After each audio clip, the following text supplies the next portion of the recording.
Hello guys, my self doctor Himanshu Dhawan और आज इस वीडियो में बेसिकली एक कमेंट के ऊपर बात करूंगा। कमेंट था कि नॉर्मल इस स्टेज पे जो आज का टेम्परेचर चल रहा है 50 डिग्री सेल्सियस, इस पे स्क्रॉटम को मेंटेन कैसे रखा जाए। क्योंकि एक्चुअली में पेशेंट की क्वेरी इसलिए भी हो सकती है कि वो वेरिकोसिल का पेशेंट हो सकता है या नॉर्मल भी वो पूछ सकता है। तो मैं पहले दोनों को ही कैटेगरी कर देता हूँ कि एक साइड होगी आपकी नॉर्मल वाली और एक होगी जो वेरिकोसिल के पेशेंट है। तो नॉर्मल वाली कैटेगरी में मैं आपको पहले समझा देता हूँ कि अगर आपका टेम्परेचर बाहर आउटसाइड को कुछ भी है तो बॉडी के पास अपने पास खुद की पावर है कि जिससे वो अपने स्क्रॉटम को मेंटेन कर सके। हमारे स्क्रॉटम का टेम्परेचर होना चाहिए 35 डिग्री सेल्सियस। तो इतना अगर वो मेंटेन रख पा रहा है तो वो आपको हैंगिंग भी देगा और कॉन्ट्रैक्शन भी देगा, तो इट्स ओके। जब तक आप ओके हो तब तक उसको मेंटेन करने की कोई ऐसा नेसेसिटी या ज़रूरी चीज़ नहीं लगती हमें।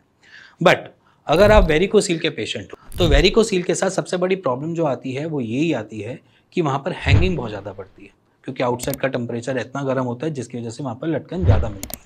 और जब लटकन ज़्यादा मिलती है तो हमें उसको मेंटेन करके रखना पड़ता है कि वो हमेशा ज़्यादा लटके ना, क्योंकि जितना वो लटकेगा उतना आपका वेन्स के ऊपर टीयर होना स्टार्ट हो जाता है और वहाँ पर उतने ही रिफ्लक्सेस बढ़ने चालू हो जाते हैं।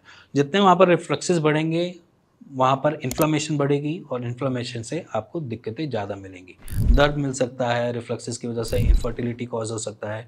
इवन यहाँ पर आपको रेडिएटिंग पेन भी मिल सकता है पेट की तरफ या नीचे की तरफ। ये सारी चीज़ें आपको देखने को मिल जाती हैं। अगर हमने स्क्रॉटम को मेंटेन रख लिया, उसको बैलेंस करके रख लिया, तो ये दिक्कतें हमें नहीं फेस करनी पड़ेंगी। तो यहाँ पर वेरिकोसील के पेशेंट्स को हमेशा ही ध्यान रखना है कि अगर आप रात को सोने जा रहे हो तो थोड़ा सा कपड़ों को लूज़ कर लो, क्योंकि सुबह से शाम तक आपने स्क्रॉटम के सपोर्ट के लिए सपोर्टर पहन रखा है या फिर टाइट अंडरवियर पहन रखा है।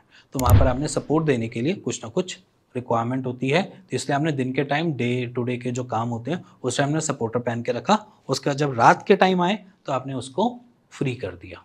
एक तरीके से जो सपोर्टर है उसको या टाइट अंडरवियर को निकाल के आपने बॉक्सर शॉर्ट्स पहन के रात को सोने लग गए। अब दूसरी कंडीशन होती है कि हम डेली बेसिस पे उसको और किस तरीके से मैनेज कर सकते हैं।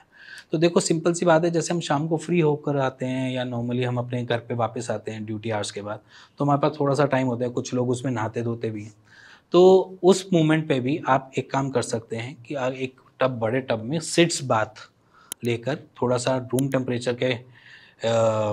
टेम्परेचर पे पानी लेकर, जो हमारा नॉर्मल टैप वाटर आता है रूम टेम्परेचर पे पानी लेकर उसके अंदर बैठ सकते हैं, जिससे आपका स्क्रॉटम जो है वो थोड़ा सा ठंडक ले सके, जिससे उसकी फंक्शनैलिटी बढ़ सके। तो यहाँ पर आप ये दो काम आराम से कर सकते हैं जिससे आपके स्क्रॉटम का टेम्परेचर मेंटेन रहे।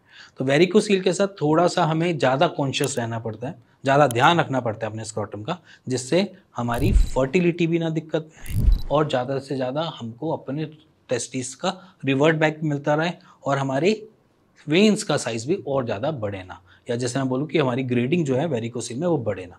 तो इसीलिए सपोर्टर पहनना भी ज़रूरी है, सपोर्टर उतारना भी ज़रूरी है, इसके साथ साथ सिट्स बात करना भी ज़रूरी है और अपनी डाइट पे भी ध्यान रखना ज़रूरी है। इसी के साथ अगर आपको ये वीडियो अच्छी लगी हो, पसंद आई हो, तो प्लीज़ लाइक शेयर कर दीजिएगा। इसी के साथ मिलेंगे नेक्स्ट वीडियो में, तब तक के नमस्कार।